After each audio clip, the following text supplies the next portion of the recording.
This is the day that the Lord hath made. Rejoice. Let us be glad and rejoice. In the name of the Father, the Son, and the Holy Spirit. Amen. Doesn't feel like my mic is on. You probably turned it way down, so I will try to shout as best I can. So, keeping the faith. We've heard this phrase, and some of us may have had posters on our walls that said, keep the faith.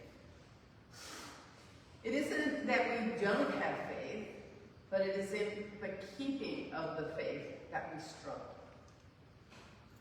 And it's interesting that we're having these struggles this morning because this is a sermon about struggling.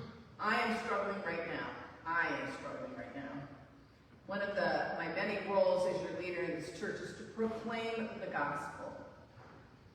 When times in the world become controversial, as they are currently, you would think that proclaiming the gospel would be an inspiring thing to do. At first it was. I was pretty excited that I got to speak to the gospel in times like this. I thought that I couldn't think of a better time than right now to preach the word. And I have even said this to others. I couldn't think of a more pivotal time when we needed to hear it, and I felt privileged to speak it. But I have not continued with that enthusiasm. Actually, to be honest, I'm quite tired. And I'm not sure that I have been my best lately. I've begun to think of those days when I will be retired, and I only have to regard my own understanding and living into the gospel. I won't have to be carrying the weight of proclaiming to a congregation who, just like me, is tired of what is going on in the world and tired of being pulled in and away from the gospel. So when the disciples asked Jesus to increase their faith, I think we can all understand what they were going through. What was required of them as disciples and what is required of us as disciples is hard. It's hard stuff, especially when we get that God's power is revealed through our faithfulness.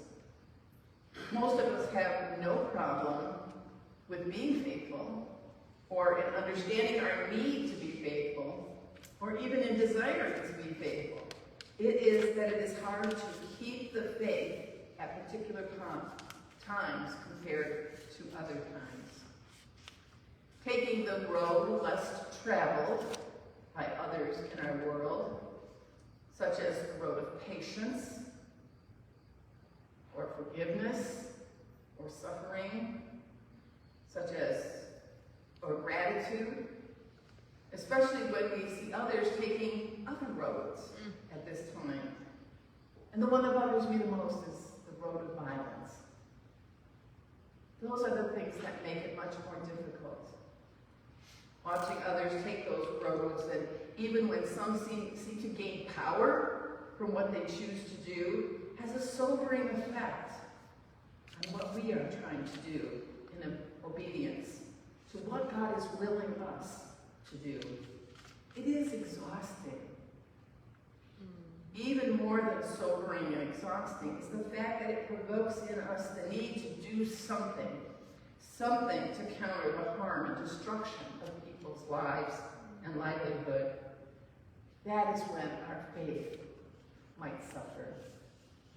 That is when our limited understanding of where our power exists and resides comes into play. So today, we get this warning in this gospel. When our faith suffers, so do our responses, which become clouded as to what is going on, truly going on around us, and what that calls us to do. Jesus uses a situation to illustrate a spiritual truth in this parable that he tells today. By telling this parable in the gospel, he places servant ministry right on the face of faith to help us understand. Faith is about our relationship with God, and God is about grace. A gift given to us with no strings attached. No matter what we must do in this world to be obedient to God, we do. We do that. We are faithful, and being faithful demands certain things from us, and we do those things. This means being patient. This means sometimes that we have to suffer. This means that we're always forgiving, and this is the hardest one, that we are grateful. Grace, on the other hand, demands nothing of us. Grace is given and grace is received. Our salvation is dependent upon God's grace, not on our obedience. Our obedience demonstrates our faith, and every little bit of it counts. It is that faith that directs us in life. God already knows that God's people have and will always struggle with obedience, and that this affects their level of faith. Knowing this, that we're not alone, is consolation for these times when struggling to keep our faith has become so difficult.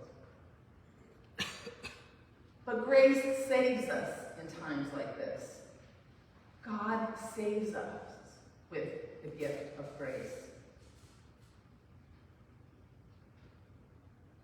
The most difficult thing for me right now, and for many of us, is the violence that's taking place in our world. Is it particularly bad? Or is it just because we have immediate access to what is going on all over the world? I don't know. But every time I hear a news report that involves violence, I am sickened. I am heart sick. God would never, ever expect the faithful to respond to a situation with violence. Whether that situation is an injustice, or it felt like an injustice, or even if it was an act of random violence against another human being for no particular reason. I think to myself, and I bet many of you do too, why? Why do people think they must resort to violence? Even when I hear comments debasing other human beings, no matter who those human beings are, I have a similar reaction, because I believe that is violence on another level. This does not demonstrate the faithfulness that we can demonstrate, the faithfulness that God wills us to demonstrate. This does not help us or heal us into the loving arms of God and into the loving arms of each other. So why does this happen? It happens because our faith wavers. And then we are susceptible to being pulled in other directions, down those destructive roads that tend to be traveled more by humans. It's not the less traveled road. It is because our emotions and our worldviews, not God's views, worldviews, and because of our need to react and do something, and then find ourselves going along where others are going, in direct disobedience to God's will for us. Because we don't fully realize the spirit of power, and love, and self-discipline that our faith establishes and restores for us. Those things are challenged.